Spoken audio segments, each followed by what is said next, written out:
carefulness, decide with understanding, and live with integrity.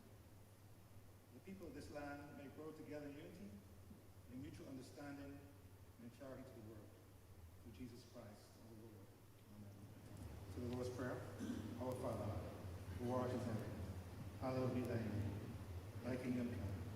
Thy will be done on earth as it is in heaven. Give us this day our daily bread, and forgive us our trespasses, as we forgive those that trespass against us. And lead us not into temptation, but deliver us from evil. For thine is the kingdom, the power, and the glory, forever and ever. These one, who's these?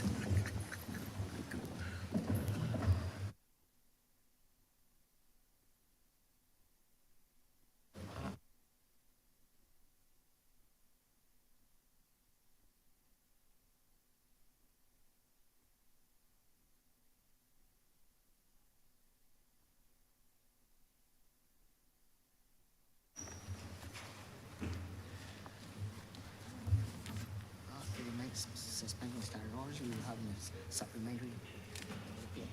Wait, this one?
This House is in session.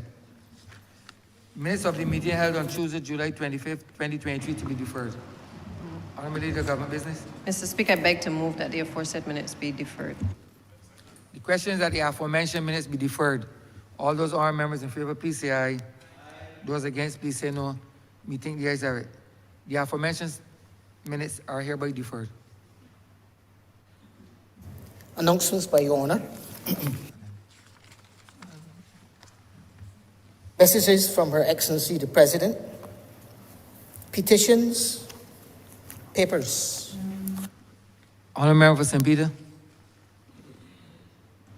Mr. Speaker, I am commanded to lay the National Insurance Board's principal recommendations for the revitalization of the National Insurance Scheme. Honourable Member for St. Joseph. Mr. Speaker, I am commanded to lay the Barbados Arms Trade Treaty Initial Report. Government notices. Honourable Member for St. Peter. Mr. Speaker, I give notice of the National Insurance and Social Security Amendment Bill 2023. Private notices. Notices, questions. Reports from select committees. First reading of bills. Honourable Member for St. Peter. Mr. Speaker, I beg that the National Insurance and Social Security Amendment Bill 2023 be read a first time. The question is that the aforementioned bill be read a first time. All those honourable members in favor, please say aye. Those against, please say no. We think the ayes have it. Statements by ministers. Honourable Member for St. Peter.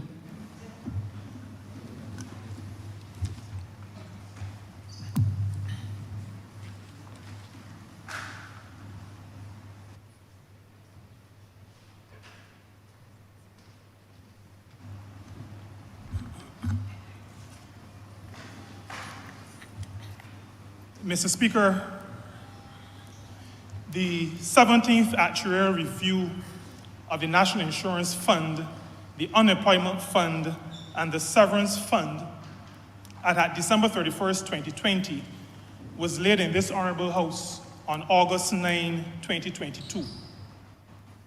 I should remind members that the National Insurance Scheme manages those three funds along with the Catastrophe Fund and the Sugar Workers Provident Fund. During the 3 years under review, the number of contributors decreased each year, while the number of pensioners and the total pension payout increased each year. The review's assessment suggests that current contributions and benefit provisions generally provide a very good level of benefit adequacy and income protection to most workers and pensioners. The legislated annual adjustments of the earnings limit and pensions have been effective in replacing most of the price inflation felt by pensioners and maintaining adequate coverage for higher paid workers. In other words, pensioners have generally been able to use the cost of living allowance increases to adjust to temporary price rises. For the review, 4 sets of 60-year projections of Barbados's population and the National Insurance Fund finances were performed so that a range of reasonable prospects for the fund could be assessed. These projections were based on there being no changes to the current contribution rate and legislated benefit rules. Except for the most optimistic scenario, projections indicated that between 2022 and 2025, total expenditure would exceed total income in each year. As a result, the fund would need to rely more heavily on investment income to help meet expenditure each year. Of critical importance, eventually, investments would have to be liquidated to meet the deficit, and as a result, depletion of the fund was projected for between the years 2034 and 2041. Mr. Speaker, it is important to note that a number of factors have contributed to where we are today. There are demographic factors, population factors.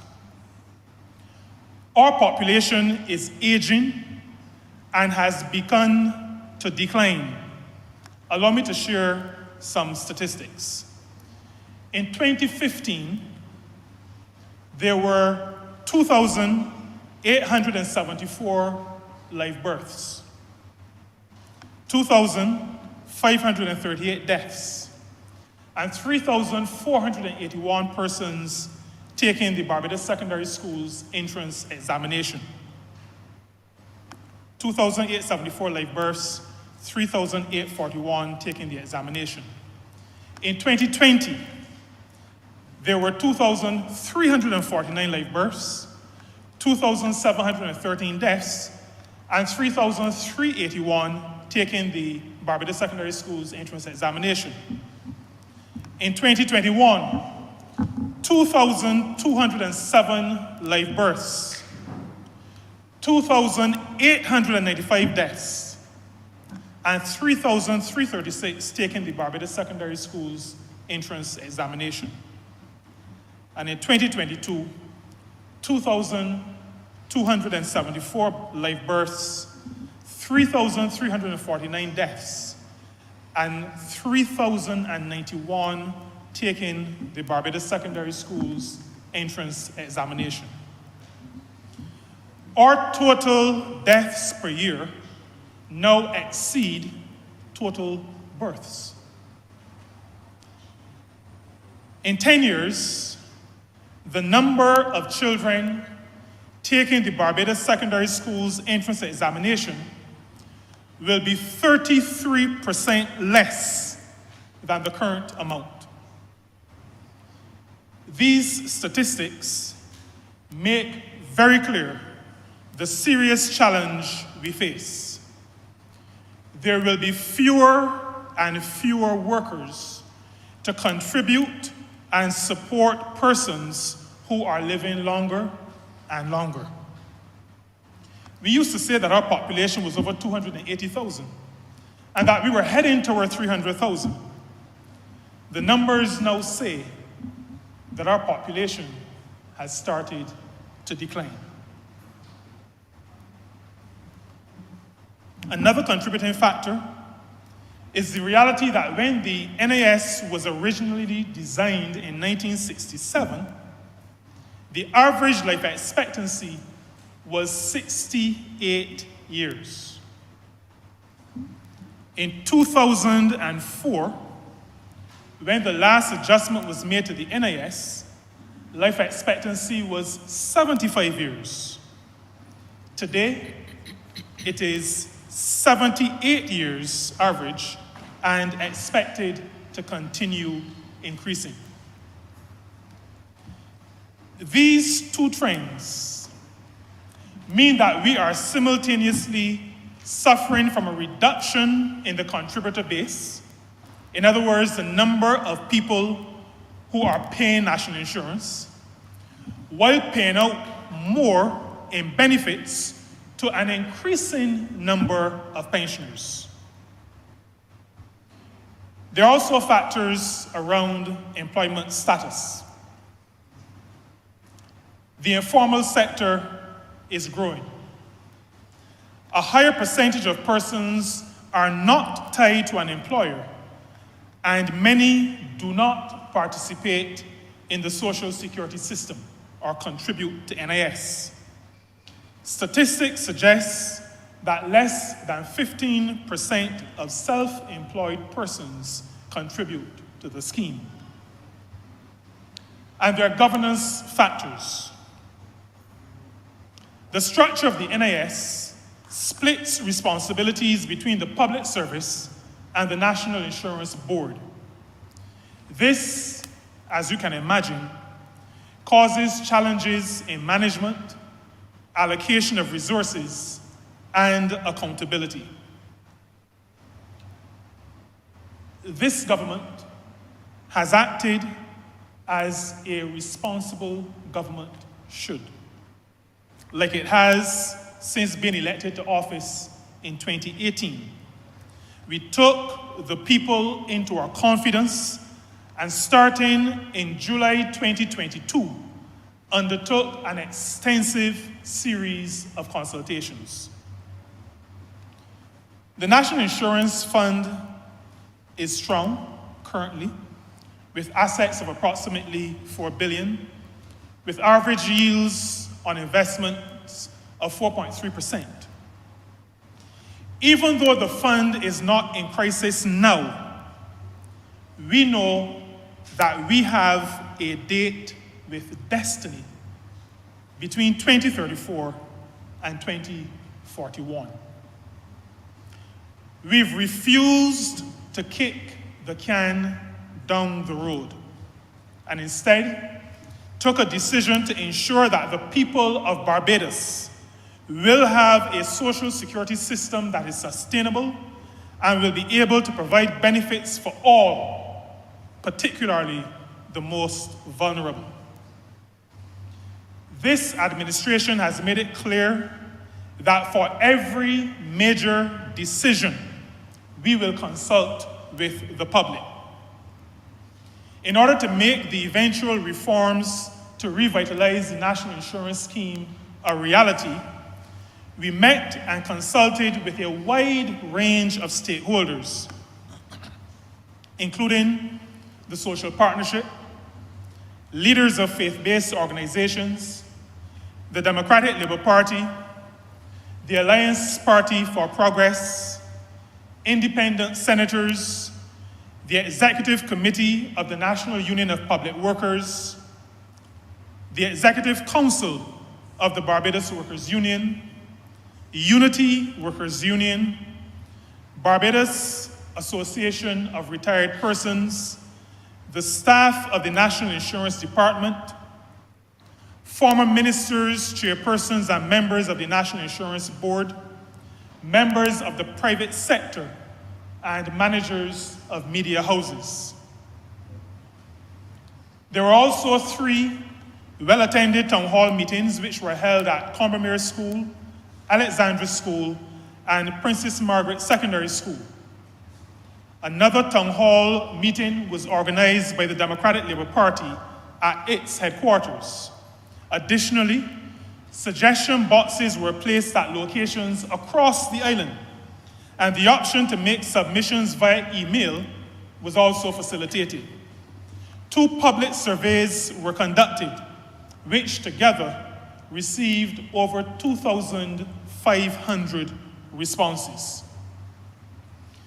The stakeholders and town hall meetings and the other avenues provided allowed for scores of suggestions on how the national insurance scheme could and should be revitalized and placed on a sustainable footing.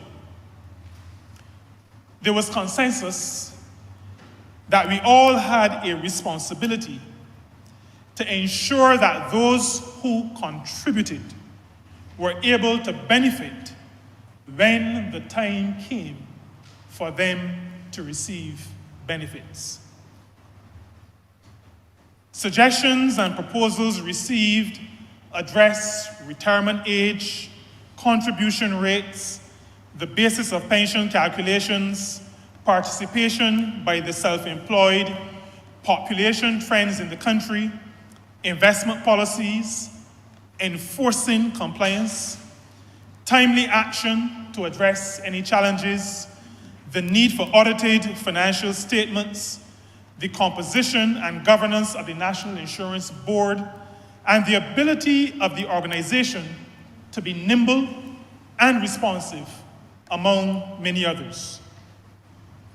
A core group was established comprising Rawdon Adams, Wismar Graves, Sir Roy Trotman, Marsha Cadell, Member of Parliament, Professor Justin Robinson, Senator Crystal Drakes, and the actuary Derek Osborne. This group reviewed all of the submissions and the survey results and crafted a suite of suggestions based on achieving the best possible balance between benefit adequacy, contribution affordability, and fund sustainability for revitalizing the national insurance scheme. The suggestions were shared with a working group that included persons from the private sector, a regional development finance institution, and senior management of the National Insurance Department, and further, with a larger advisory group of stakeholders from trade unions, academia, civil society, and the public service for further discussion and comment. The National Insurance Board was then tasked with proposing a final suite of measures for submission to the Cabinet. Mr. Speaker, the National Insurance Board has made its submission to the Cabinet, and the Cabinet has agreed proposals included in the report that I laid earlier in this honorable chamber, and which also forms an annex to this ministerial statement. These measures are designed to ensure the sustainability of the scheme and to make good on the assertion that national insurance is more than a contribution, it's our lifeline. The recommendations will first stabilize the National Insurance Fund and then maintain the size of its projected reserves at a level equal to or greater than 2 to 3 times the value of annual benefit expenditure. Allow me now, Mr. Speaker, to share some of the main proposals that Cabinet has agreed. First, I need to make it clear that there will be no increase in the contribution rates for employers or employees. The percentages deducted and paid to national insurance will remain as they are now. I also need to say, Mr. Speaker, that for existing pensioners, there will be no change in the calculation of their pension benefits.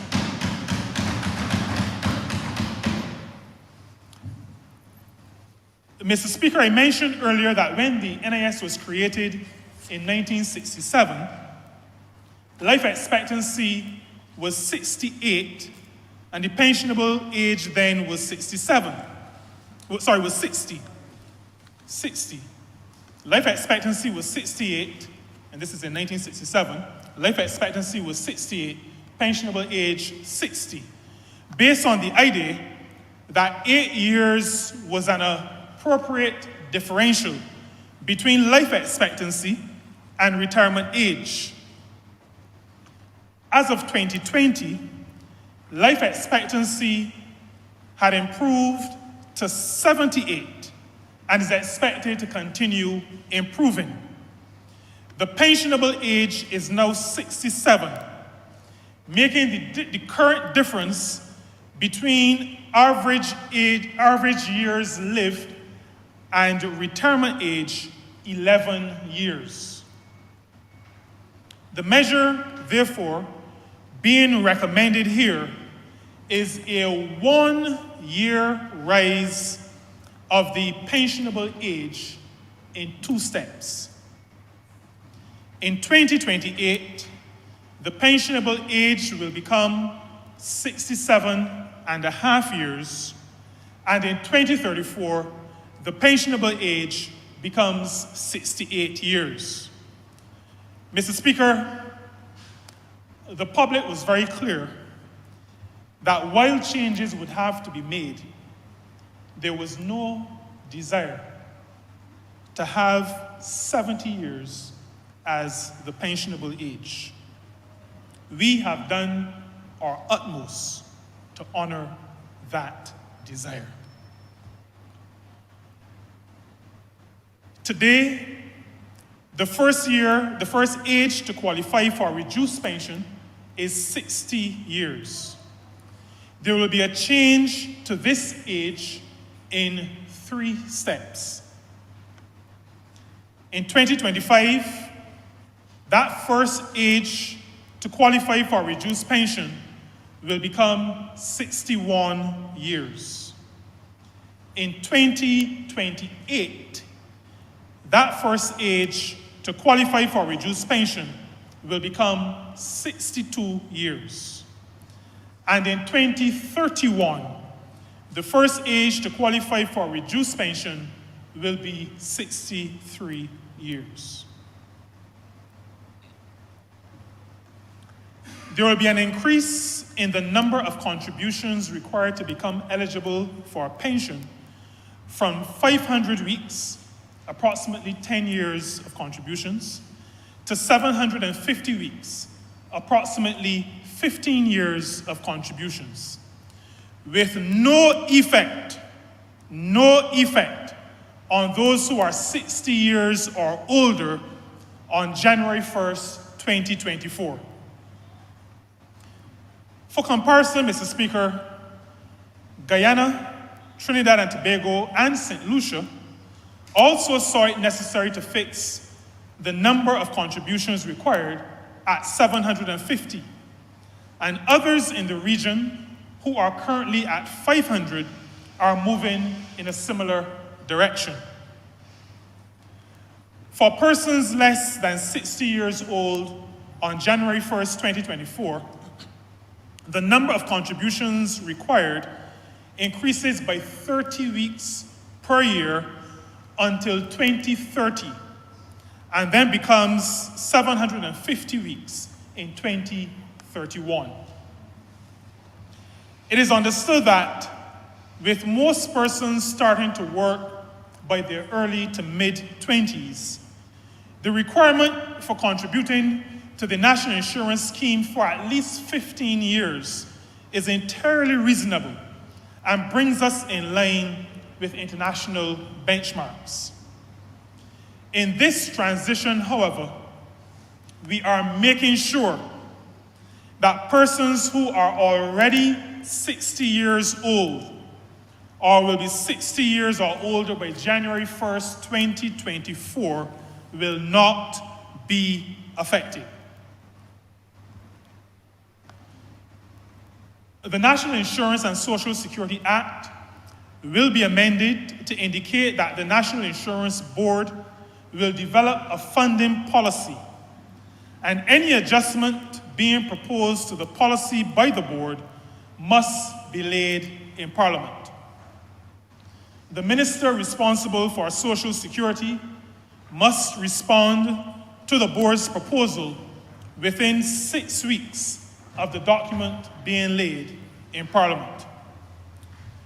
Mr. Speaker, the fact that we are where we are today, reforming and revitalizing the National Insurance Scheme so significantly, is due in measure to past inaction. As far back as 2014 was when benefit expenditure first outstripped contribution income. Yet no corrective action was taken, despite flashing warnings. To stop this damaging delay happening ever again, a funding policy and a compulsory adjustment mechanism will be incorporated into the National Insurance and Social Security Act. These amendments will ensure timely intervention to keep the fund on track to meet its revitalization goals.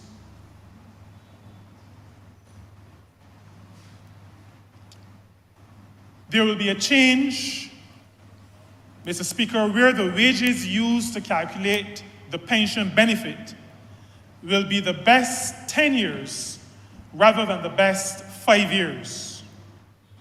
Many persons were opposed to what is considered an abuse of the system, where some persons contribute at the maximum for 5 years and then stop and are still able to enjoy a maximum pension once they've completed the full number of contributions.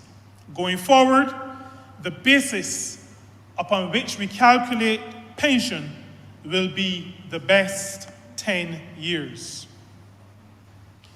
There will be an aggressive approach to encouraging and enforcing compliance with the legislation governing the National Insurance Scheme.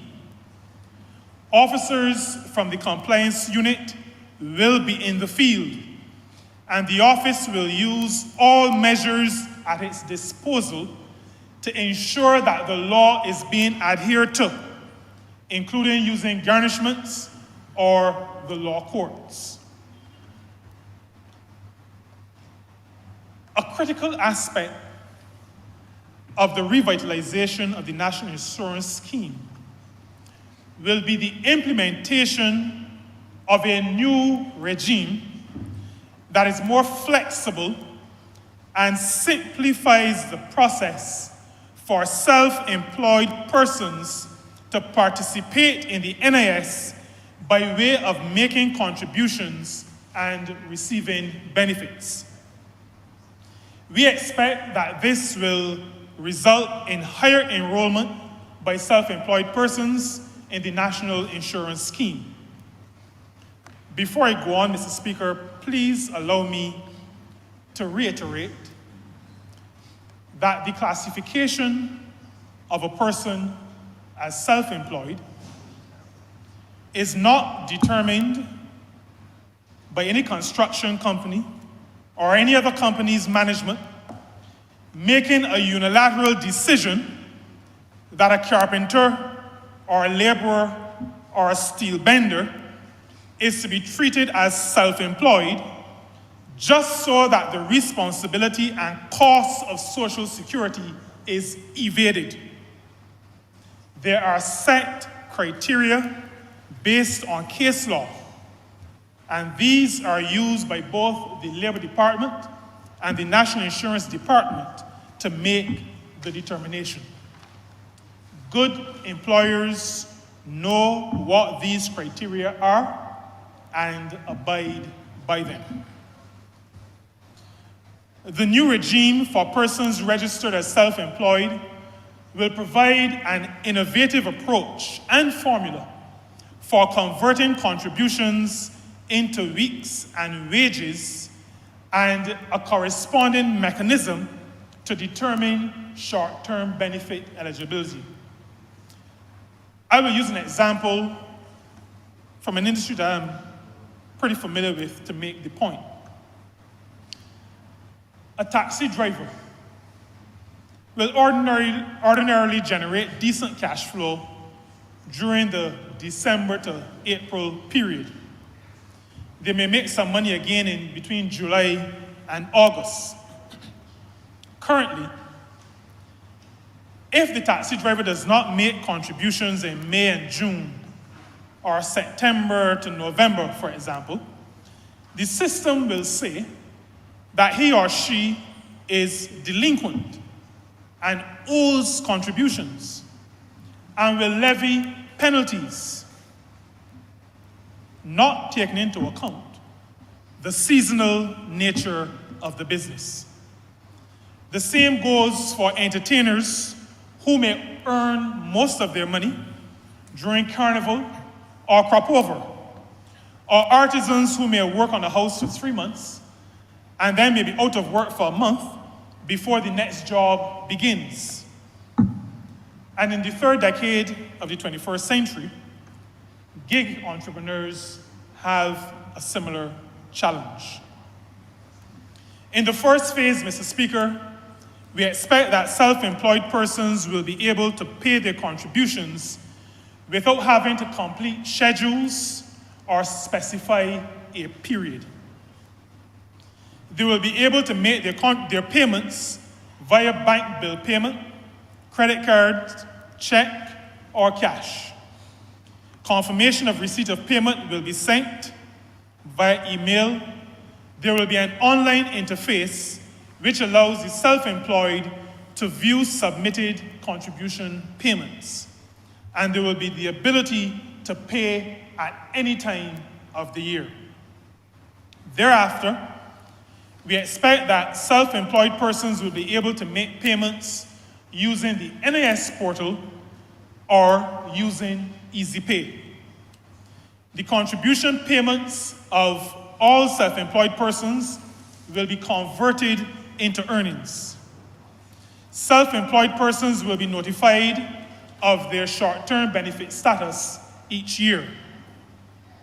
Short-term and long-term benefits will be computed using the new payment regime, and self-employed persons will be able to apply for and receive clearance certificates. Mr. Speaker, allow me to share with this chamber and with the people of Barbados that a cabinet paper on the introduction of paternity leave benefit to allow the granting of paid paternity leave has been prepared and will soon be sent to the cabinet.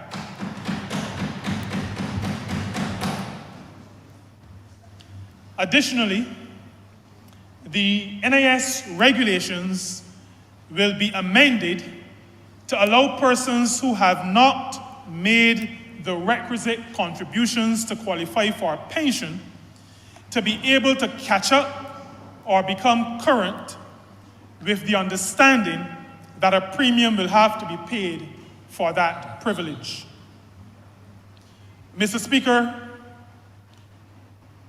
we came to office When we came to office, we found out that national insurance contributions for public officers had not been paid since 2015. National insurance contributions for public officers had not been paid since 2015. This government has paid up the $250 million that was owing. At the same time, we have been staying current with payments.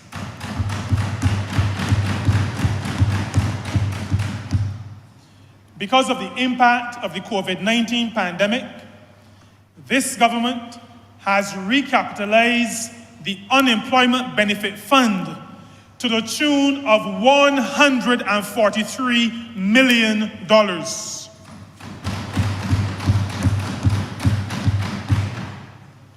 Prior to this administration's coming to office in 2018, prior to our assuming office in 2018, government owed NIS $83.5 million for non-contributory pensions. Government owed the National Insurance Scheme $83.5 million for non-contributory pensions. Mr. Speaker, I am pleased to say to you and to the country that the outstanding debt has been cleared.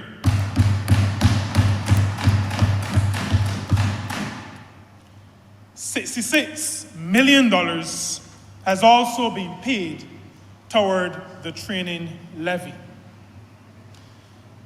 Some of the matters raised by persons related to the governance of the scheme.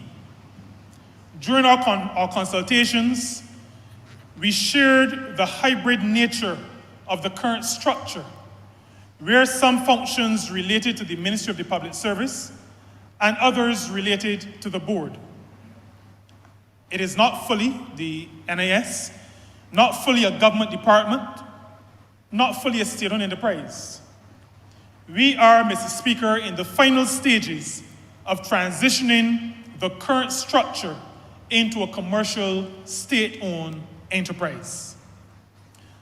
Mr. Speaker, a country's social security system is intended to be a safety net for persons in their time of need, whether for maternity or in cases of illness or employment injury, or importantly, for old age pensions. The sustainability of the system is critical to the well-being of citizens. The government of Barbados, this government, will continue to do right by the people of Barbados. We today share measures that were designed through extensive consultation, careful modeling, and deliberate assessment. We share measures that are human-centered, and we share measures that take into account our realities. We are confident that these measures will serve to revitalize the national insurance scheme and protect our people for many years to come. Mr. Speaker, I'm obliged to you.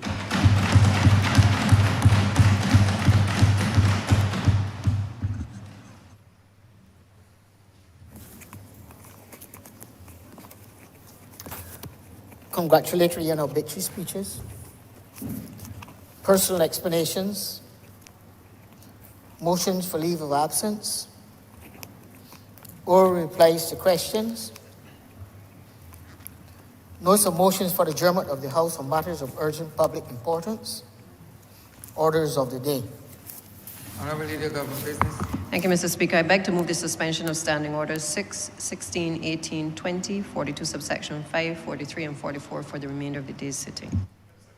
Questions that the aforementioned standing orders be suspended for the remainder of the day's sitting. All those honorable members in favor, please say aye. Those against, please say no. We think the ayes have it.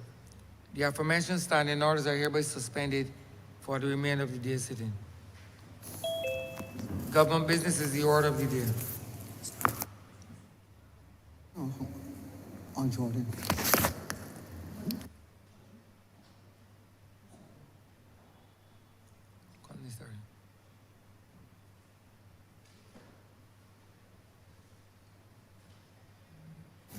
Mr. Speaker, order number 6 on the supplementary order paper.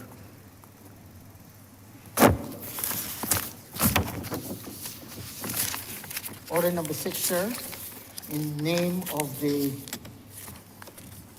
Honourable Minister for Labour, Social Security and the Third Sector, to move the second reading of the National Insurance and Social Security Amendment Bill 2023. Honourable Member St. Peter. Thank you very much, Mr. Speaker. I crave your indulgence in having order number 6 and order number 5, given the interrelationship, the fact that they're really inextricably linked in terms of our pension reform measures and process. I'd like to request, Mr. Speaker, that we treat these two orders as a cognate debate.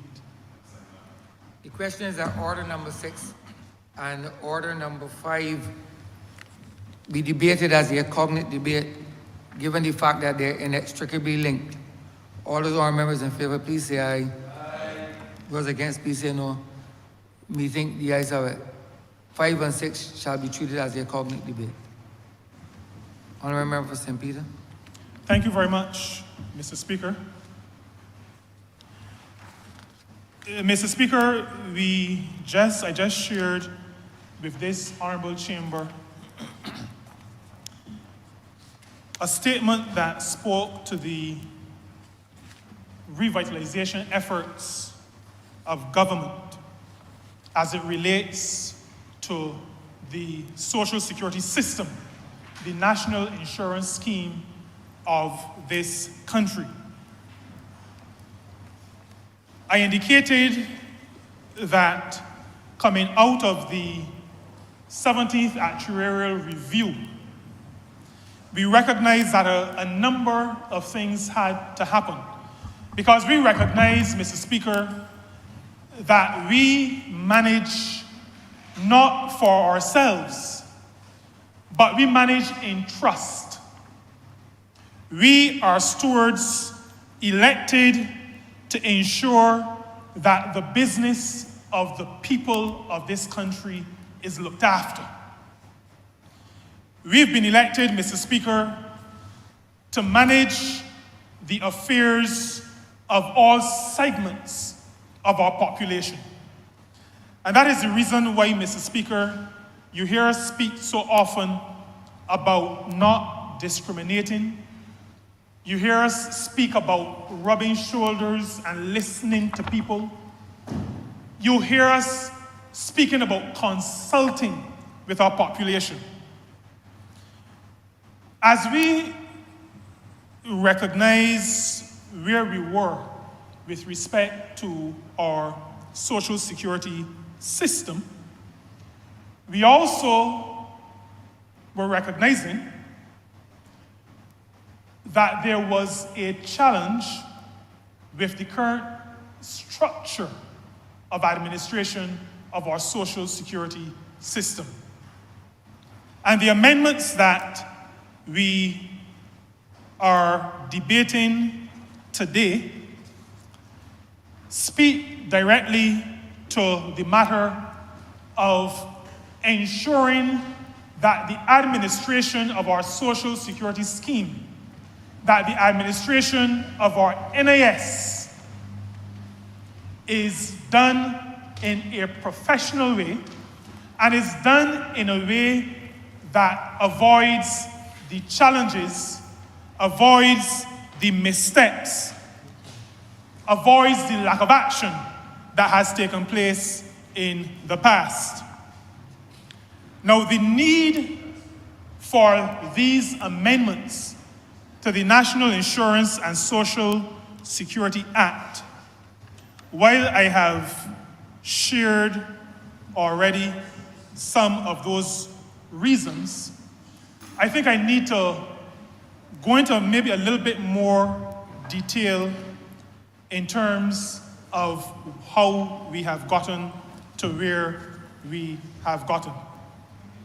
In 2014, Mr. Speaker, the lights started to flash. The actuary and the actuarial review said that we had gone to the point where action ought to have been taken.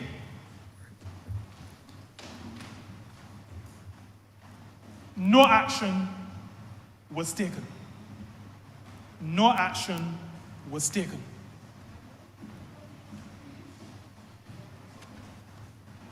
In 2020, the 17th actuarial review, the lights were flashing even more quickly.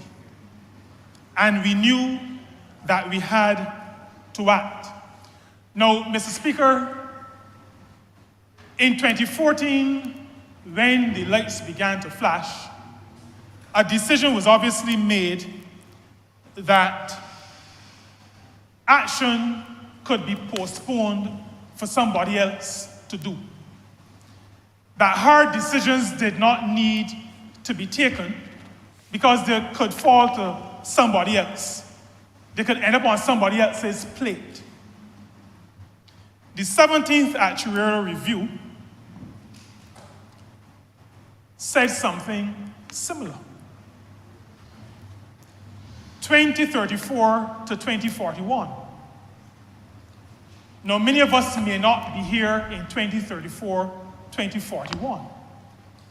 But, Mr. Speaker, this government, the government that I am proud to be a member of, is not a can-kicking government. And so while we could have said somebody else can deal with it, we decided as true stewards of the resources of the people of this country, true managers of the affairs of this state, that we would act. And that we needed to act both decisively but in full consultation with the people of this country. And that is what we did. Mr. Speaker, we conducted over 20 engagements with all segments of our society. We conducted, as I indicated in the statement, we've been consulting for approximately a year, consulting, refining, modeling. We have been fully engaged in this process for approximately 1 year. And that is why we feel confident that the measures, some of which are included in the bill that we are debating, but all of which are connected to the system of administration and management that we intend to create with this bill, it tells us that we are on the right track. And we are confident that the measures will serve to stabilize our social security system and make that system sustainable. Now, Mr. Speaker, I want to say that the numbers tell a story. And I recited some statistics in my ministerial statement. I think I ought to say something more about them. The reason why we have included a mention of live births along with a mention of students taking the Barbados Secondary School's entrance examination is because we can, through those statistics, get an idea of where our population is going over say, the next 10 years. So when I say to you, Mr. Speaker, that in 2015, we had almost 3,500 children taking the examination, what I'm essentially saying is that 11 years before that, there was approximately 3,500 persons being born, approximately. There are persons who would have passed in between, there would have been migration in and out, but approximately 3,500 children. Now in that same year, 2015, about 2,900 children were born. So we have 3,500 taking the examination, 2,900 born. That means that all things being equal, 11 years down the road from 2015, rather than 3,500 children taking the examination, there will be 2,900 children taking the examination. Those children, Mr. Speaker, go on to become workers and contributors to the National Insurance Scheme. By 2020, rather than 3,500 taking the examination, the number had dropped to approximately 3,400.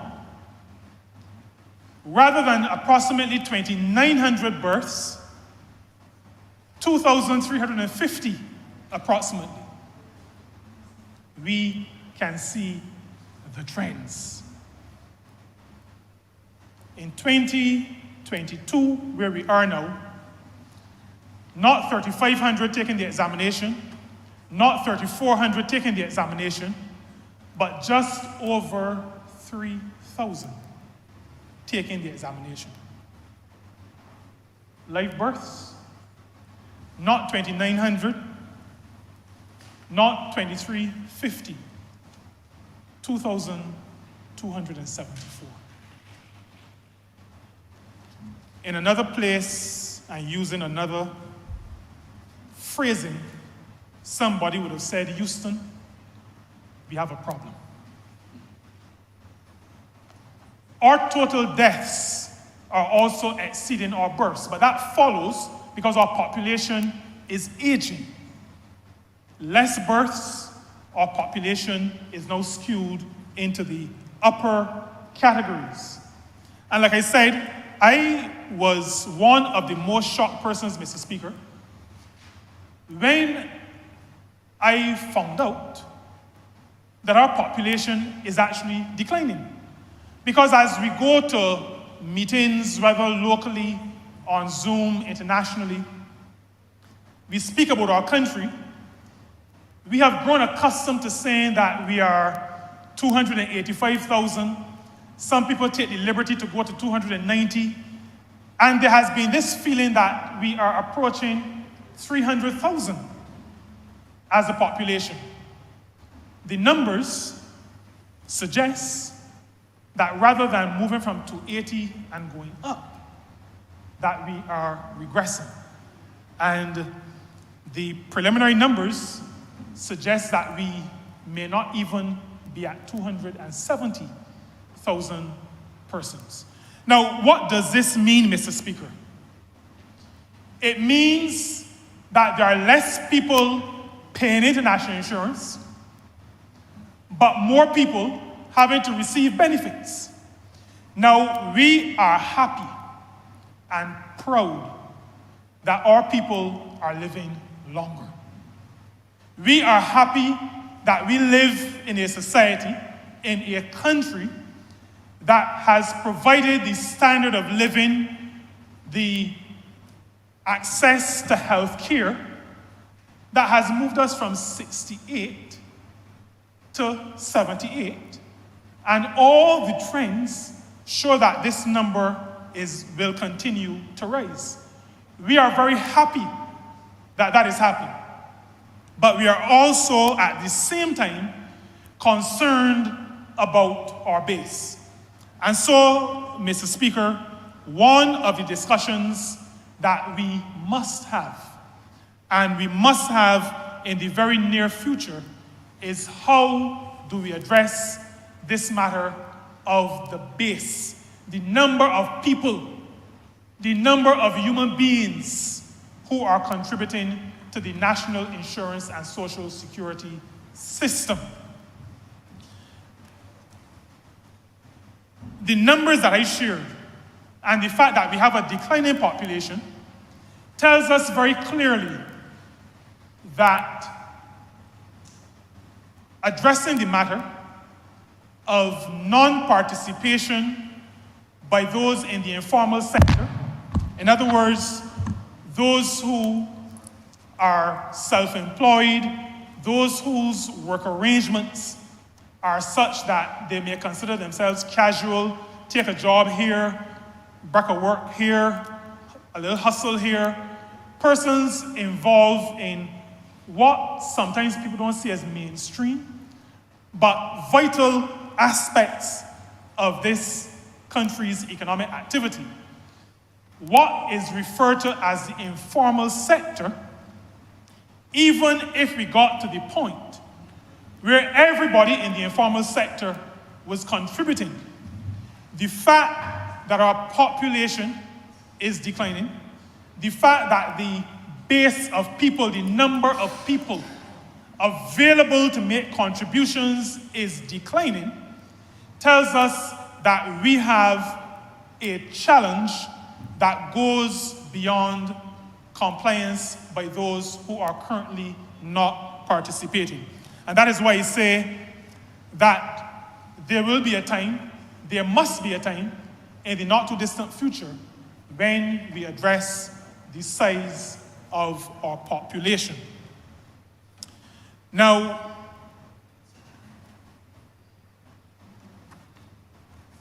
the National Insurance Scheme has some challenges in relation to governance. Challenges that speak to staffing, for example, the ability to attract to a scheme that is managing assets of approximately $4 billion. We need to understand what we're dealing with. We are dealing with a fund that is managing assets of approximately $4 billion. Mr. Speaker, the ability to properly manage that fund, to ensure that the staffing is right, to ensure that we can attract the competencies that are necessary at the levels that are necessary is fundamentally important if we are to ensure that for my generation and your generation, and for generations to come, there is a system of social security, there's a national insurance scheme that is so well managed and that functions so well that all of us and all of those who will need to rely on it in our time of need will be able to do so. That matter of the governance of the scheme is addressed in some detail in the bill, Mr. Speaker, that is before this honorable chamber. Now, the structuring of the National Insurance Department will be built on a revitalized and sustainable national insurance fund. As we, well, I should probably, this may go without saying, but maybe I need to say it. Every good structure needs a good foundation. If the foundation ain't good, the structure ain't gonna work. We've had situations, Mr. Speaker, all of us in this honorable chamber, where after some disaster, Hurricane Elsa being the most recent, the freak storm before that, where attempts were made to replace or to repair roofs. And those who are skilled in construction, and the Honourable Member for Christchurch West is skilled, beside extractions and fillings, also skilled in construction. But many people, many work persons, said they cannot do anything with the roof because the sides of the house can't bear the weight of a refurbished roof.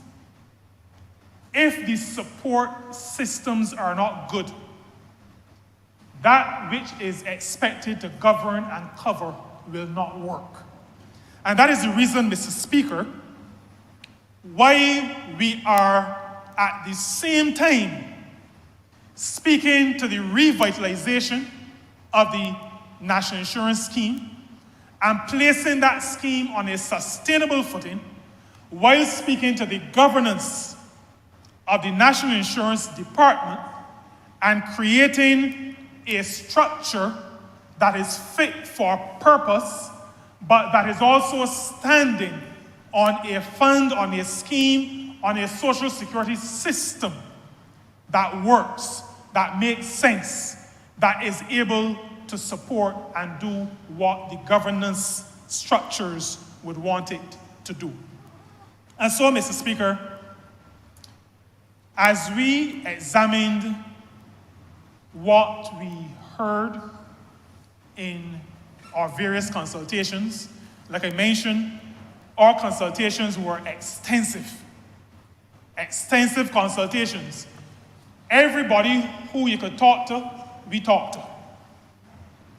We used every avenue, whether it was calling persons to meetings in groups, like I indicated earlier. We spoke to the association, the Barbados Association of Retired Persons, because this matter is a national matter, because this matter is not a partisan matter, because the matter of the pensions and the benefits to our people cannot be made into a color like red or blue or yellow. And I deliberately, Mr. Speaker, have decided this morning to wear a tie that includes both blue and yellow and red. This matter is one where we took everybody into our consultations. And so beside agencies like BART and the trade unions, we met with the trade unions, all of the trade unions that we hear about. We also met with the opposition political parties. We thought that that was critical to ensuring that we heard all segments of society. We met with persons across civil society. We met with persons in faith-based, leaders of faith-based organizations. We did this, Mr. Speaker, because consultation is how we operate. Consultation, listening to people, getting their views, getting their ideas, is in the DNA of this government. We spoke, we had our town hall meetings where we invited the public to attend. One in the north, one center, one in the east. We facilitated a request by the Democratic Labour Party to have their own town hall meeting. And we thought that made a lot of sense. Because even though we understand that this is not a political exercise, We also recognize that because we are the ones who have been elected to serve, there may be those who may not feel comfortable coming, even though it's a public town hall meeting, coming to the town hall meeting and participating. And so we facilitated a town hall meeting at the Democratic Labour Party headquarters. And Mr. Speaker, there are those who would prefer not to leave home at all.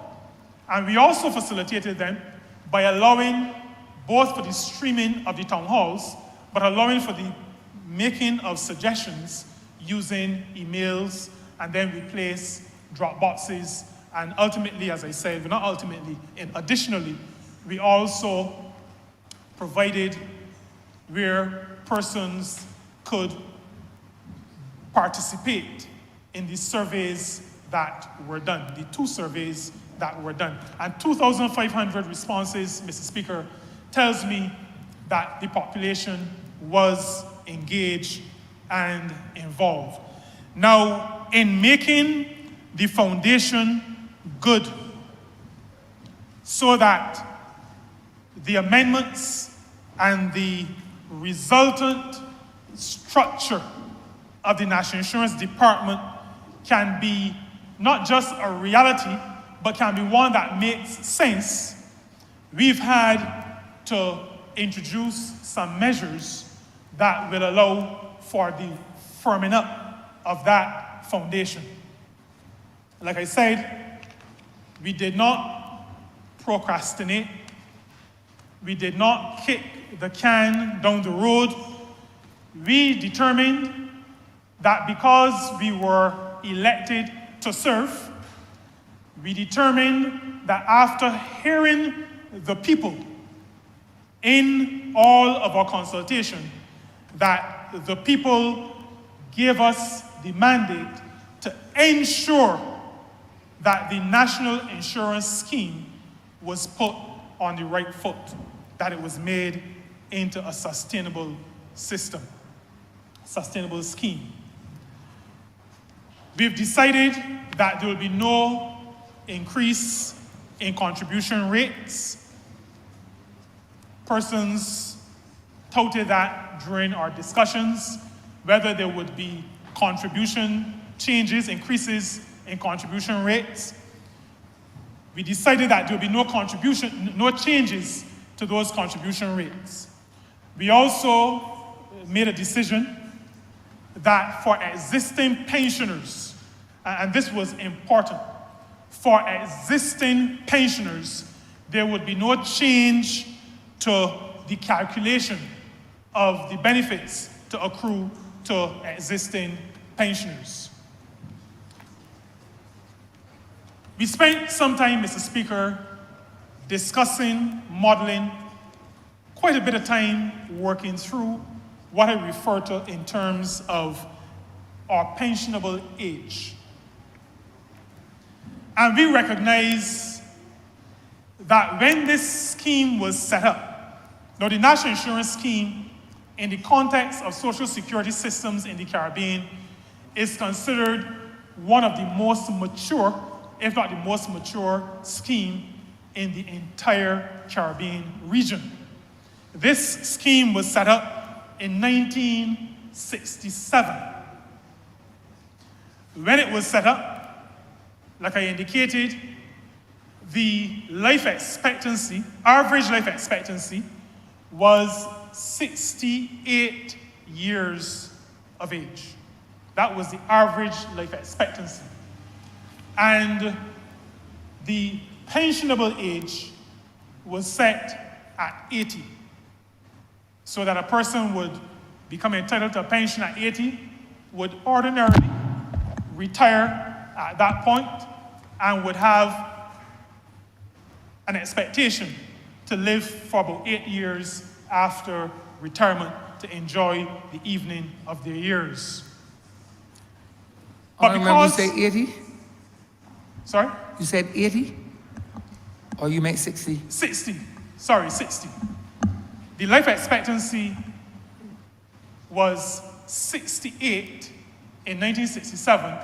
The pensionable age was 60. 60. so that that 8-year differential was the period of time when persons would be able to enjoy the fruit of their labor, so to speak, what had been put aside, what they contributed to, and be able to live out their sunset years. That life expectancy has increased, has improved over time. And Mr. Speaker, I am happy that it has. In my family, I don't have a lot of long livers. My children don't like to hear me say this, but I am a person of very practical affairs. I know that I have lived the majority of my life already. But my mom is 80 years old. She is still alive, thank God. And we're happy when our people are able to live longer.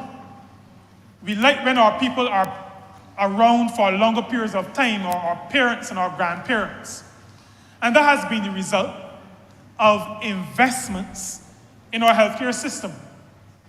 Our standard of living, our access to healthcare, our ability to take care of ourselves, to be able to engage in those activities that bring balance to life.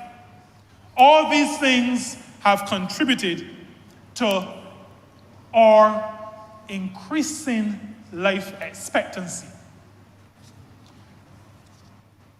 We do not want that trajectory to change.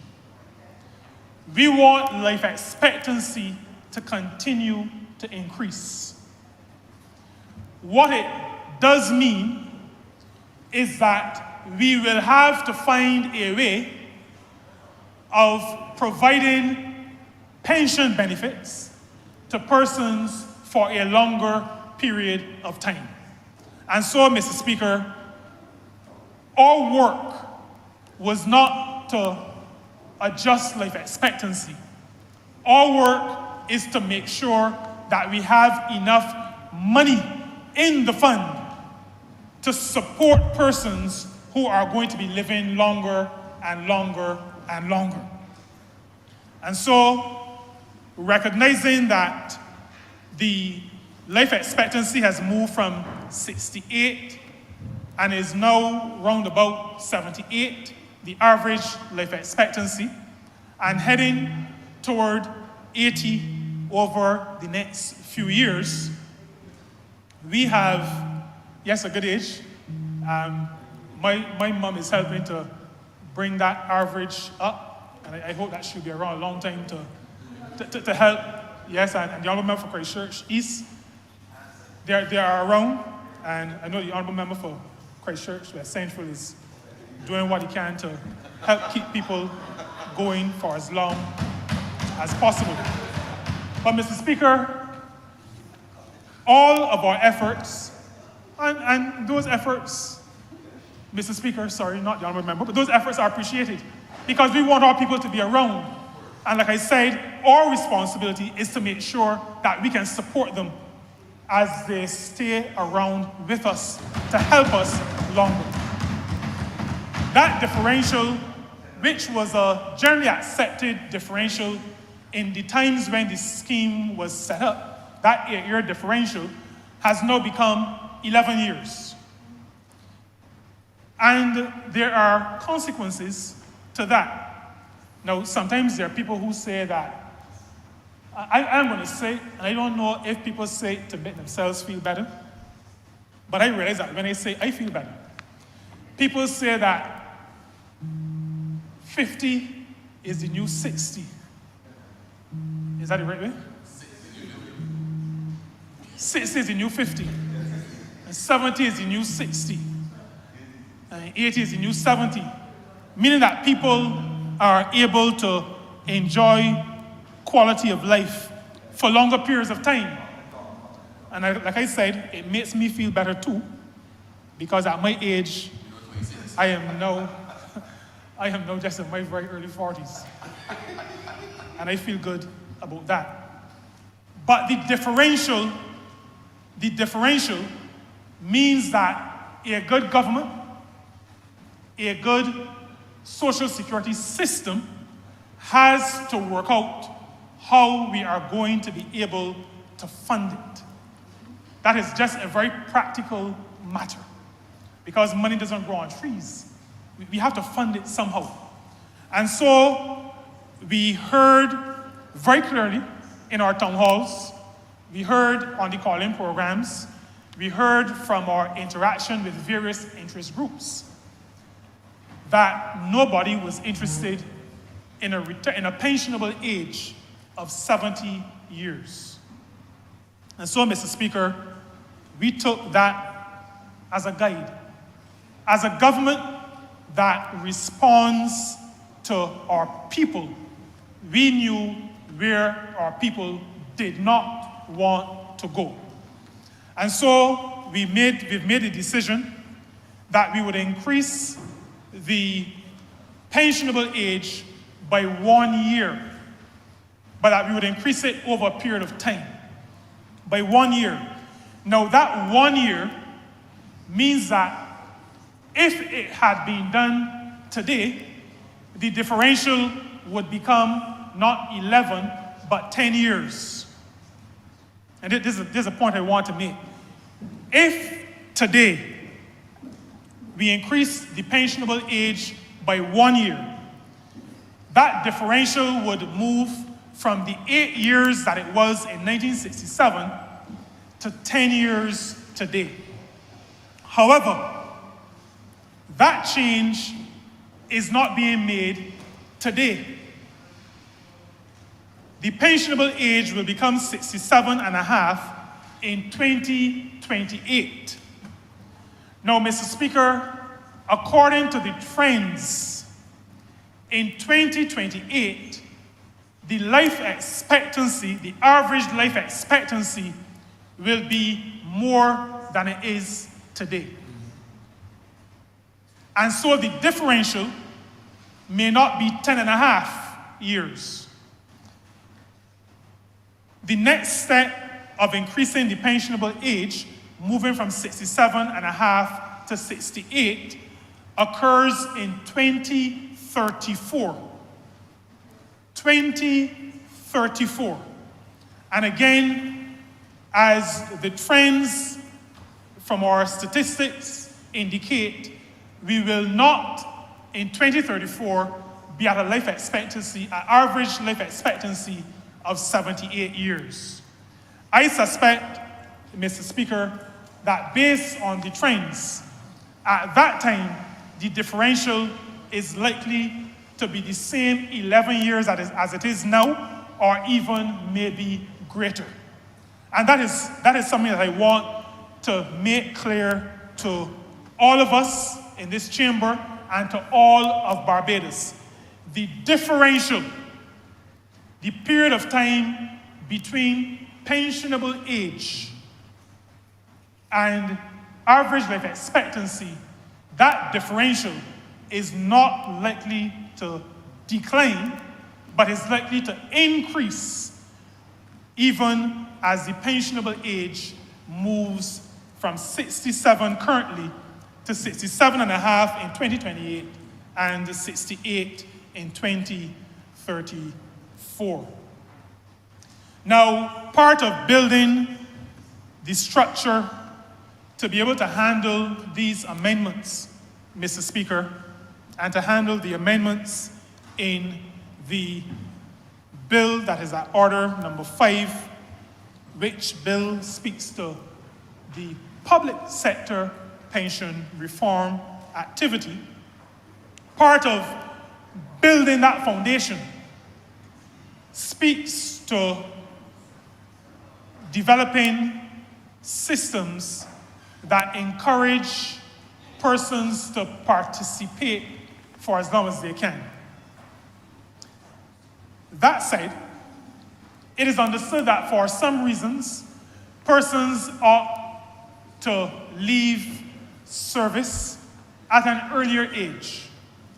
And while we do not encourage people to move out of work earlier than is necessary, we recognize that there are those who may have to do it for various legitimate, well, all the reasons may be legitimate, but some may be forced into a position where they have to do it.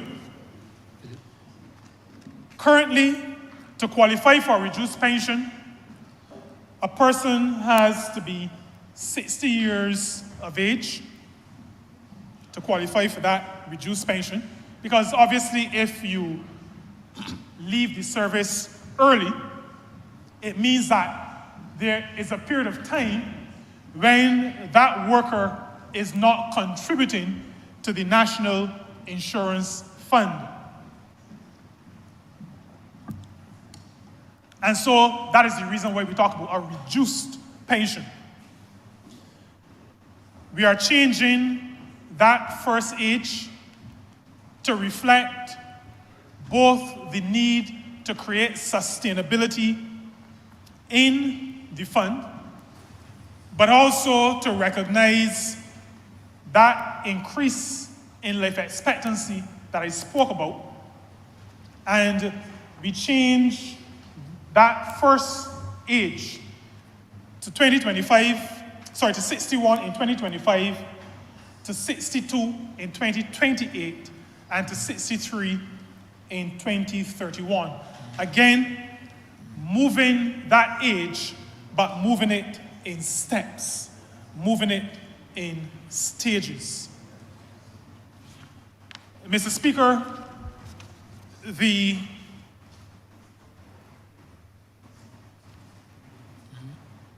matter of increasing the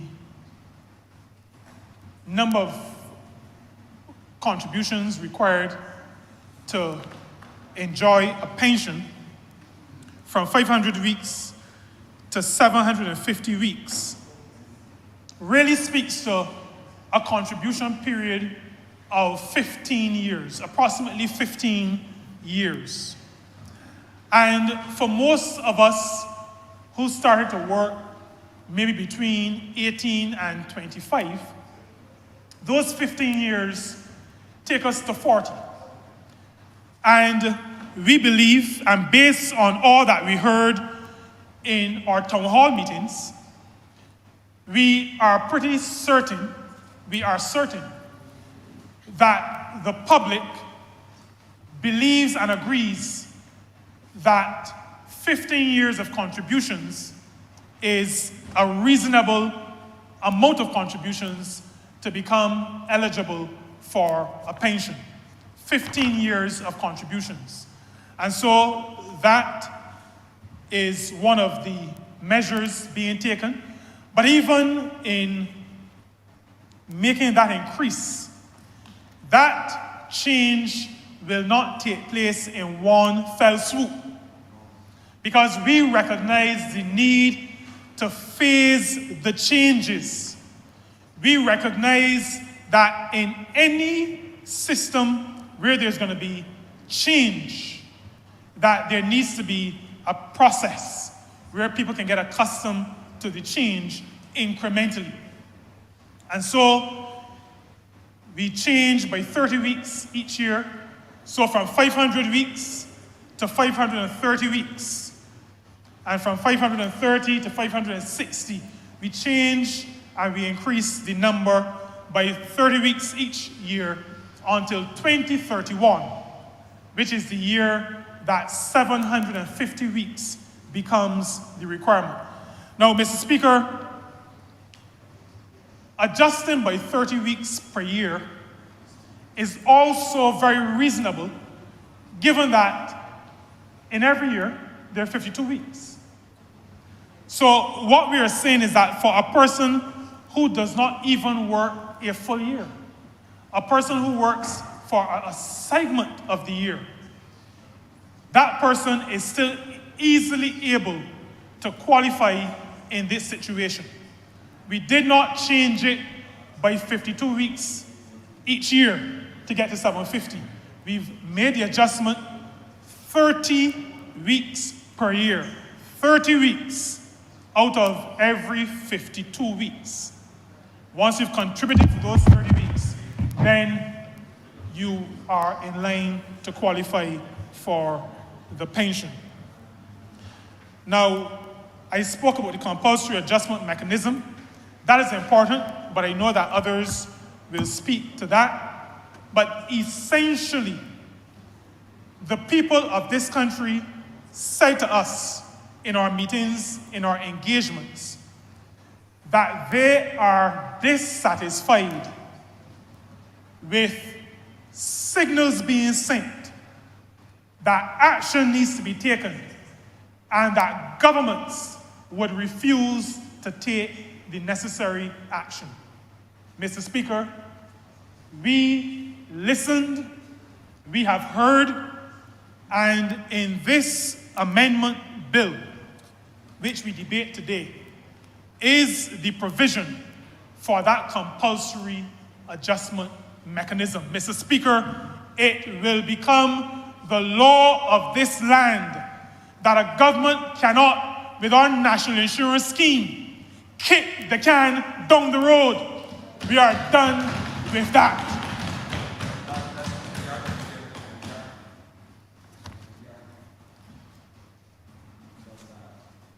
The involvement of those who are not currently contributing to the national insurance scheme, to our social security program, is a matter that causes the country a lot of concern.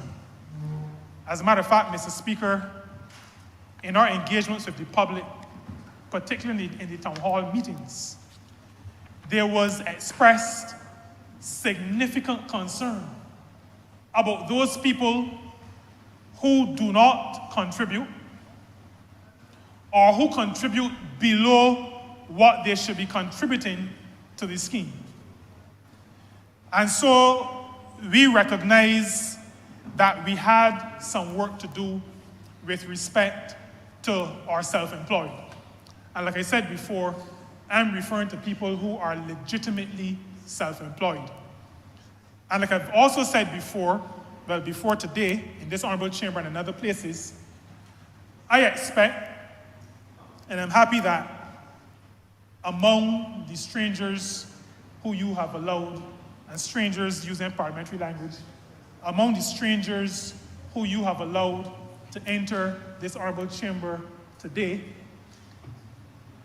is a full complement. As a matter of fact, it is standing room only on your side, Mr. Speaker. A full complement of the hard-working people who've made all of this possible.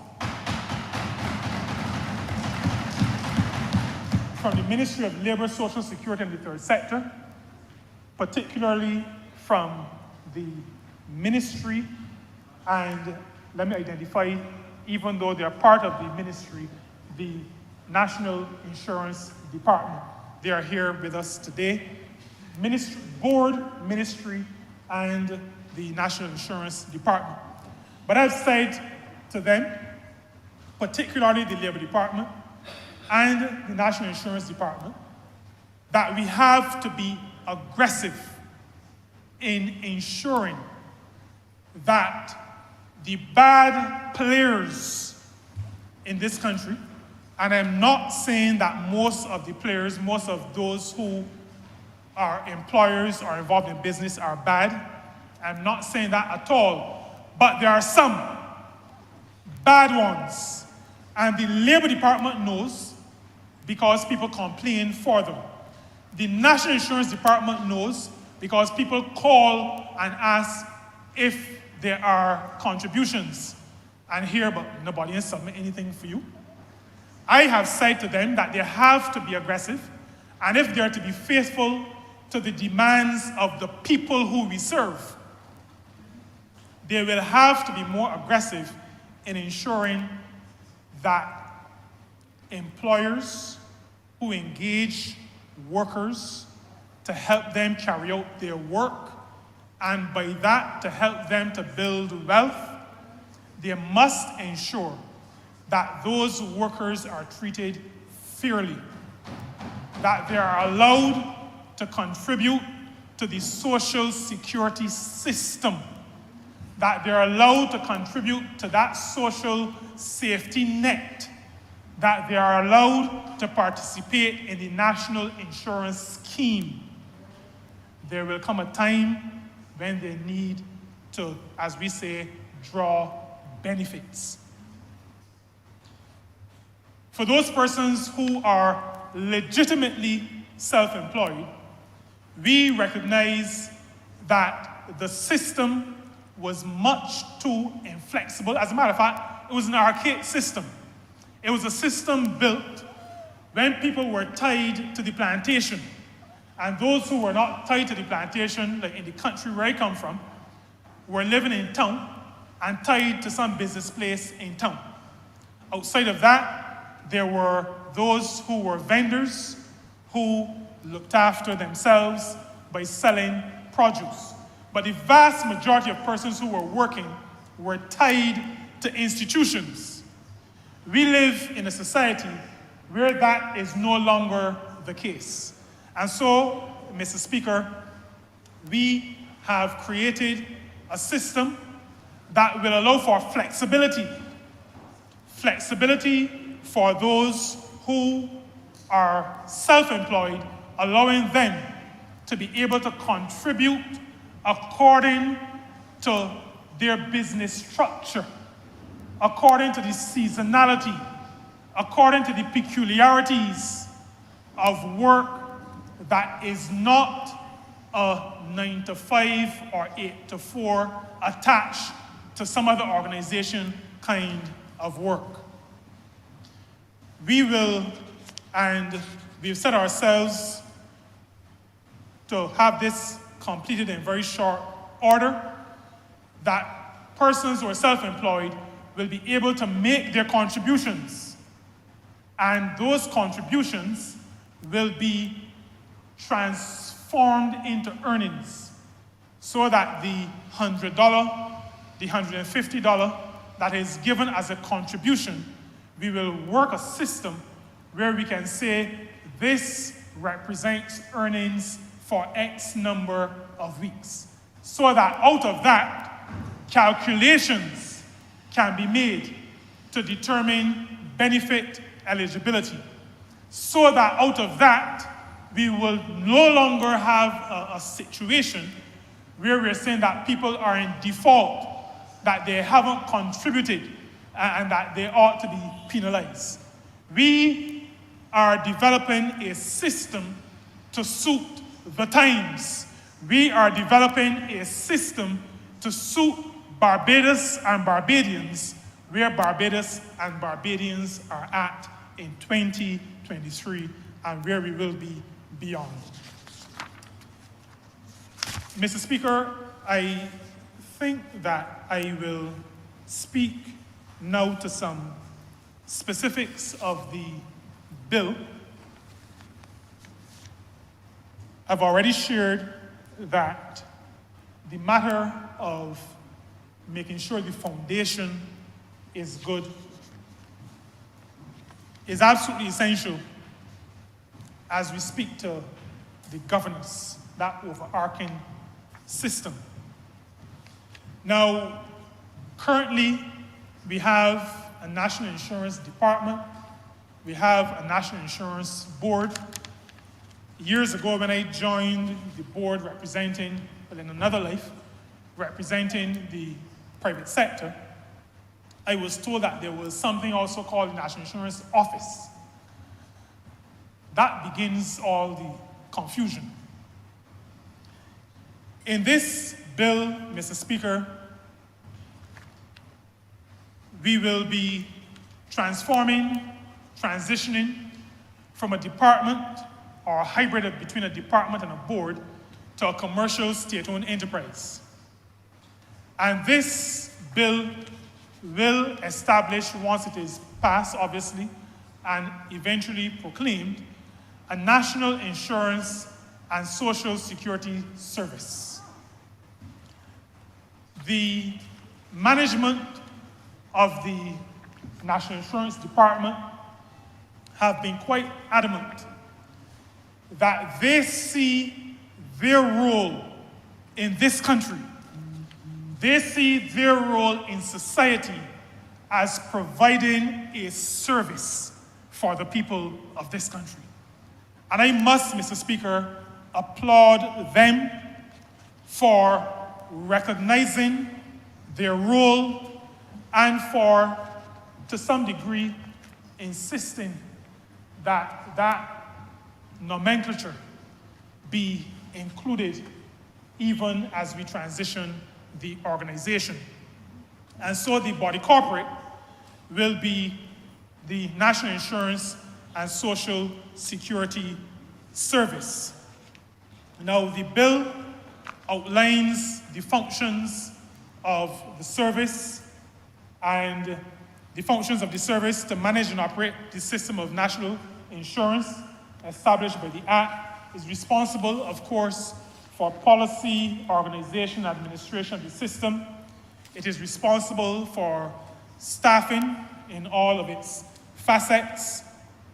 It is responsible for approving budgets, responsible for the execution of those budgets, responsible, Mr. Speaker, for ensuring that the national insurance scheme, that our social security, that which protects us, is done so, is managed in a professional manner, one that allows for all Barbadians to feel comfortable that their contributions, that their money, that their social security is being properly managed.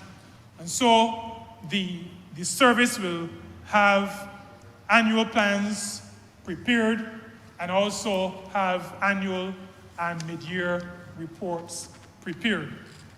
Now, the bill also speaks to some of the divisions of the service, the staffing for various divisions.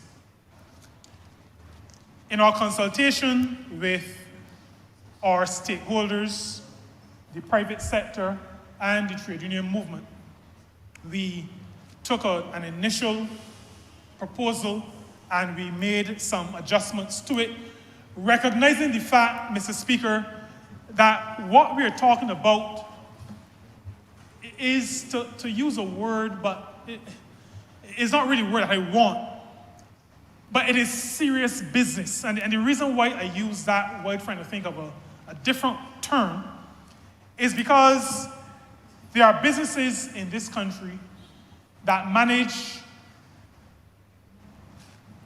maybe $10 million in assets, some maybe $100 million in assets. Mr. Speaker, when I say this is serious business, those tasked with managing our national insurance scheme, those tasked with managing our social security, are managing assets of approximately $4 billion. That is not chicken feed. That is not small money. These are major amounts. And there are major amounts set aside to be of benefit to all of us, to our parents and grandparents, and to our children and dependents who are to come in perpetuity. That is what this is that we're talking about. So the management of this service must reflect the fact that, one, we are managing significant sums, two, that we are managing amounts and assets that are for people's benefit, particularly in their times of need, and three, that we have to make sure that we can enjoy the benefits in perpetuity, as the Honourable Member for Christchurch East has said. And so the management system has to reflect that. And in this bill, we identify the staff of the service we identify the major ones allowing, of course, for the board to be able to appoint other officers as the board sees fit. But for this size of fund, for this kind of business, we've identified the chief executive officer, the chief financial officer, the chief people development officer, the chief operations officer, the chief investment officer, chief policy and planning officer, chief risk management officer, and chief internal auditor. Mr. Speaker, we live in a volatile world, and this matter of risk management came into discussion a lot as we engaged with our social partners on the board in discussing the first draft of this bill.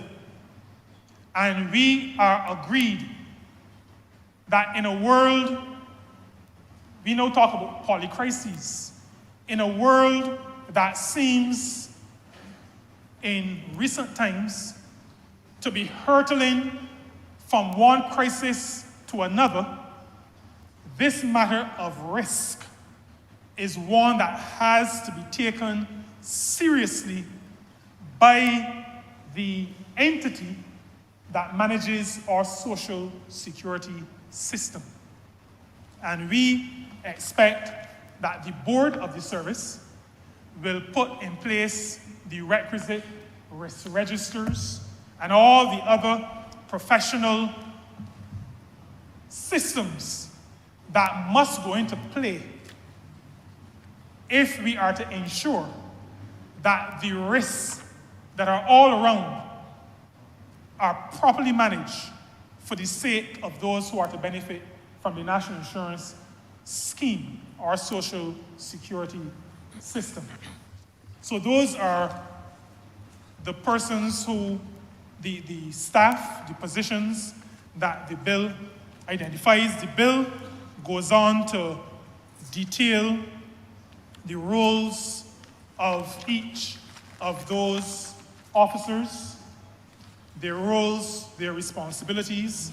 Mr. Speaker, these are not matters that this government will leave to chance. The roles and responsibilities listed in this bill are not necessarily intended to form the job description, but the job description will include all of these. So I'm just saying that maybe from my people development background, because sometimes people will just cut and paste.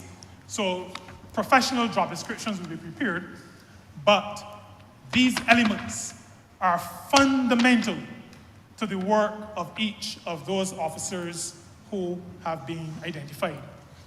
Now, Mr. Speaker, you would imagine that in a transition, persons will be thinking about the benefits that I have now and the benefits that I will have as we transition to a new structure. In this bill, there is a section that says where a public officer accepts employment with the service, he, and we are still at the place where we use the interpretation act. I think he refers to both men and women. Where a public officer accepts employment with the service, he shall be employed on terms and conditions no less favorable than those before the commencement of this part. When a public officer accepts employment, it will be on terms and conditions no less favorable. In other words, Mr. Speaker, nobody is going to be disadvantaged in terms of moving from working with the department as now structured to working with the National Insurance and Social Security Service. No worker will be disadvantaged, and we have written that into what we expect to become the law. We go on, Mr. Speaker, he shall, upon accepting employment with the service, retain any right to pension. Retain means keep. So I know I'm speaking in the Honourable Chamber, but I'm also careful to understand that I'm speaking to the general public as well. So that if I do not quote, I will say that those persons accepting employment in this service will keep all their rights, rights to pension, rights to gratuity, rights to any other allowance for which that person would have been eligible if that person had remained in the public service. The workers will keep all of their rights to pensions and gratuities and allowances. All those things they keep. The bill, Mr. Speaker, goes on to speak to certain powers that the board, not the National Insurance Department, but that the board currently has. Now, I tell you that there's this hybrid kind of system which has in the past allowed for slips between, as people say, slips between the cup and the lip. But if we're going to set up an organization that is clearly a state-owned enterprise, a commercial state-owned enterprise, then there are certain powers that the entity will need to have, which will need to be spelled out in legislation. So that, for example, Mr. Speaker, the power to invest. We would recall that the National Insurance Scheme invests funds in various instruments, in various types of economic activity for the benefit of the fund, for the benefit, ultimately, of the people of the country who are contributors to the fund. Now, an entity needs the legal authority to be able to invest funds on behalf of others. And so this bill provides the service with the authority to invest funds, to determine the types of securities that are appropriate for investment, for example. And so that is one of the sections of this bill. There's also provided by this bill the power to borrow. An entity will need power to borrow because at some point borrowing may become necessary, and the bill provides for that power. It also gives the authority to guarantee loans. The bill, importantly, establishing the service, establishing the National Insurance and Social Security Service, also establishes a board to manage the affairs of the service.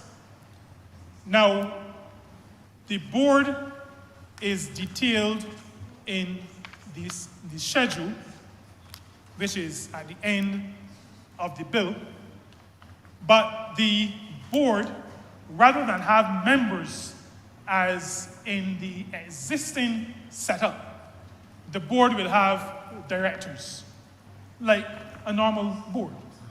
And the board will have certain responsibilities. I spoke to some of them before. Responsibilities of staffing, responsibilities of managing resources and contracts, responsibilities to be prudent, responsibilities to monitor the performance of the service with respect to the discharge of its function. And, Mr. Speaker, a point that I made earlier, both in the statement and earlier in the debate on this bill, the board shall develop a funding policy for the service. The board shall develop a funding policy for the service. But we don't stop there, Mr. Speaker. If the board proposes to amend the policy referred to in subsection 2, the minister shall lay the proposed amendment on the table of both houses of Parliament. Clause 4 says, the minister shall respond to the proposed amendment within 6 weeks of the date after it has been laid in Parliament. Mr. Speaker, the inclusion of these clauses speak to a government that is serious about properly managing the national insurance scheme.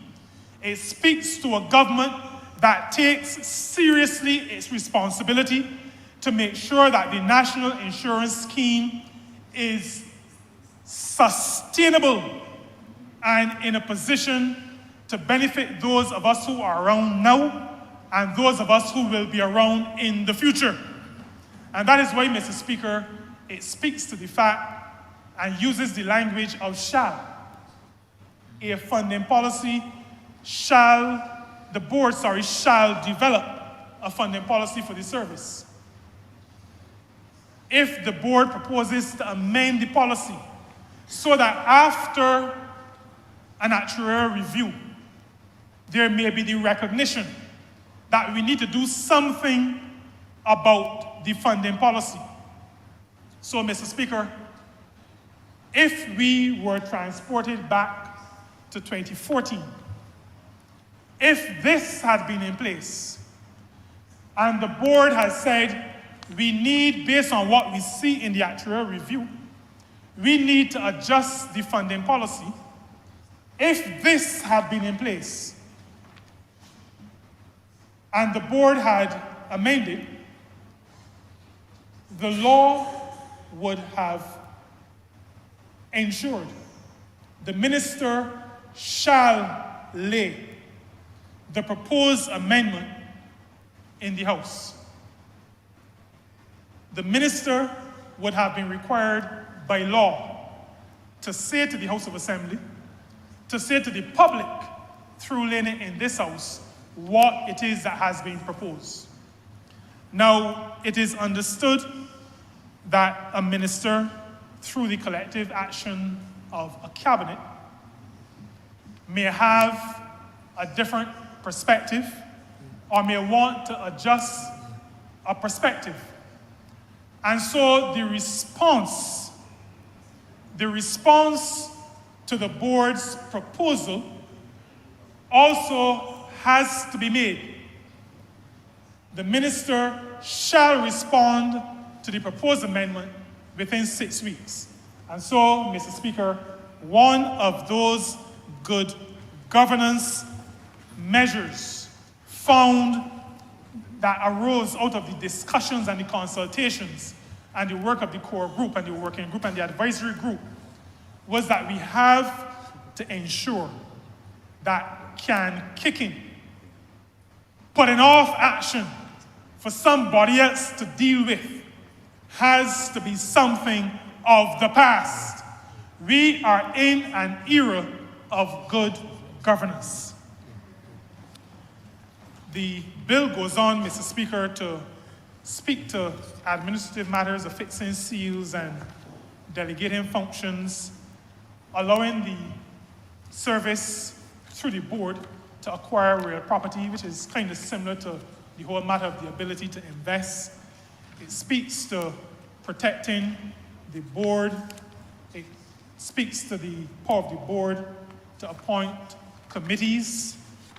And on this point, in terms of appointing committees, this piece of legislation, Mr. Speaker, this amendment bill, speaks to the board the board shall appoint the following standing committees: an investment committee, a people development committee, some people will understand it more as HR committee, an Information Technology Committee, an Operations Committee, an Audit Committee, a Tenders Committee, and a Risk and Data Management Committee.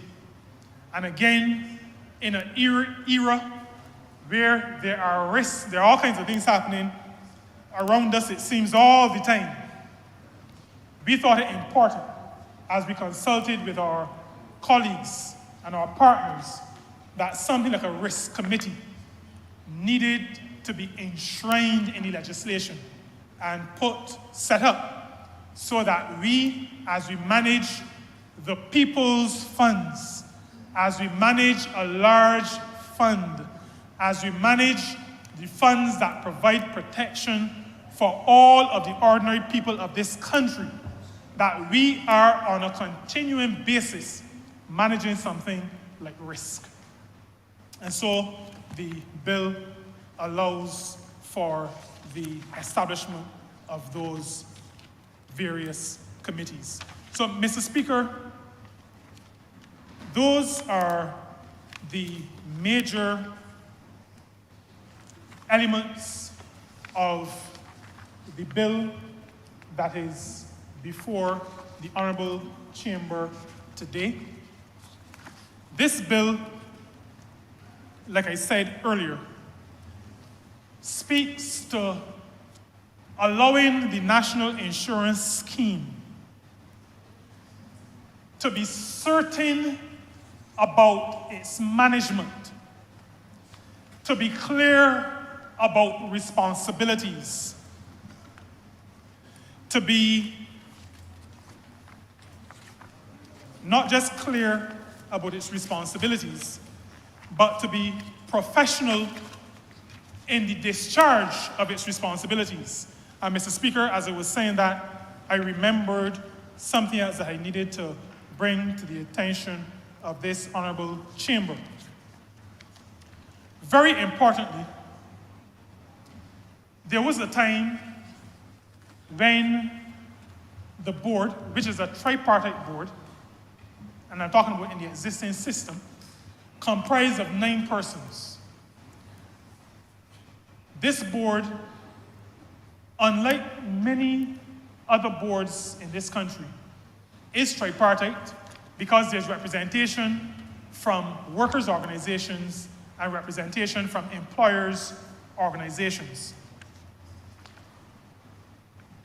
That setup of 9 persons, 2 ex officio, 4 from our social partners, and 3 appointed by the minister, was the setup until it was changed to 10 under the last administration, adding an additional ex officio person to the board, ex officio office to the board. We have, Mr. Speaker, in our own thinking, as well as in our engagement with our social partners, agreed that we have to go back to a 9-person board. And Mr. Speaker, this amendment bill before the House today indicates that the board shall comprise 9 directors as follows. The permanent secretary in the ministry responsible for Social Security as an ex officio member. The ministry responsible for Social Security has certain fundamental administrative responsibilities, and the permanent secretary as the chief administrator with respect to the National Insurance Scheme will be on the board as an ex officio member. The Director of Finance and Economic Affairs as the government's key person in managing all matters financial will also be a member of the board ex officio. After those 2, 7 other persons appointed by the minister. So the ex officio are ex officio. They don't have to be appointed by the minister. But there are 7 other persons appointed by the minister. 2 persons on the recommendation of the employers' organizations. 2 persons on the recommendation of workers' organizations. And now, Mr. Speaker, 3 persons, but allow me to share what in our discussion and in our attempt to create a professional organization we have agreed to do. These 3 persons, so I've spoken about the 2 ex officio, Permanent Secretary, Ministry responsible for Social Security, Director of Finance. I've spoken to the 2 persons nominated by employer organizations, 2 persons nominated by worker organizations.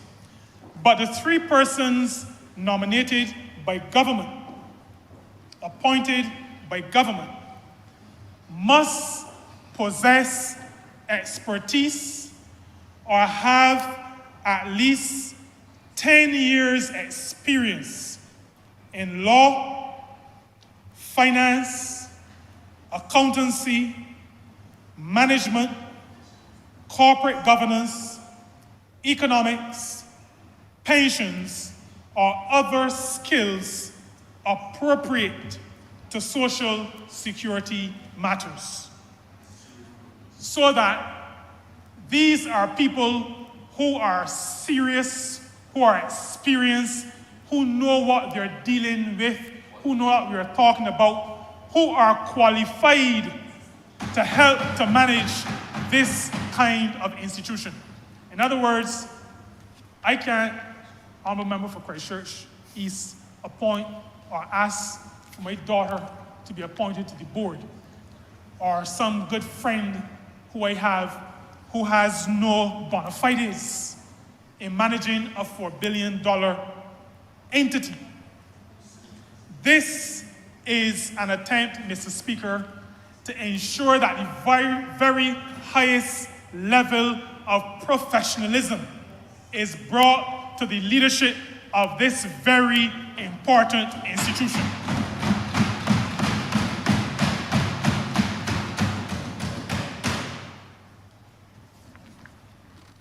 We have, coming out of our consultation, our discussions, our listening, then our collating, our modeling, our testing of proposals, come up, Mr. Speaker, with both the recommendations that have been laid in this honorable chamber this morning and that have been summarized in the ministerial statement. Out of all of that has come this bill which is before us today. And also, that discussion has also helped to inform the bill which we also debate at order number 5. And so, Mr. Speaker, I am absolutely confident. And you know, I debate this bill on the day that Seventh Adventists refer to as the preparation day. Those of you who remember, the King James Version said when they took down Jesus because the day was the preparation for Sabbath. On this day that I consider preparation for my Sabbath, I am absolutely confident that the steps, the measures, the legislative arrangements that this government has put before this honorable chamber today, that this government has put before the people of Barbados today, are together fit for purpose, appropriate to the circumstances within which we find ourselves, and are of such a nature that will remove us from that trajectory that takes us into harm's way and puts us on a sustainable footing, governed in an environment that is professional and that is well defined in terms of every responsibility of those who are charged with the administration of this important scheme. Mr. Speaker, I believe and I'm happy to be part of a government that is not just able to, but is willing to recognize when action needs to be taken, consult with all of those who have a stake in the matter under consideration, and that is not afraid to take the decisions that are necessary. And I particularly am not saying the hard decisions. I am happy to be part of a government that is prepared to take the decisions that are necessary to ensure that the welfare of the people of our country is looked after, that our system of social security, our national insurance scheme, is placed on a footing, on a foundation that speaks to strength, stability, and sustainability. I am happy to be part of such a government, and as such, I commend this bill to this chamber. I also commend, Mr. Speaker, this bill and the report of the board to the people of this country, and beg that this bill be read a second time. Beg to second that. Our member for St. Joseph. Mr. Speaker, I'd like to move that we suspend this sitting for lunch break until 2:15. The question is that this honorable chamber be suspended until 2:15 p.m. All those honorable members in favor, please say aye. Those against, please say no. Meeting the ayes have it. This honorable chamber stands suspended until 2:15 p.m.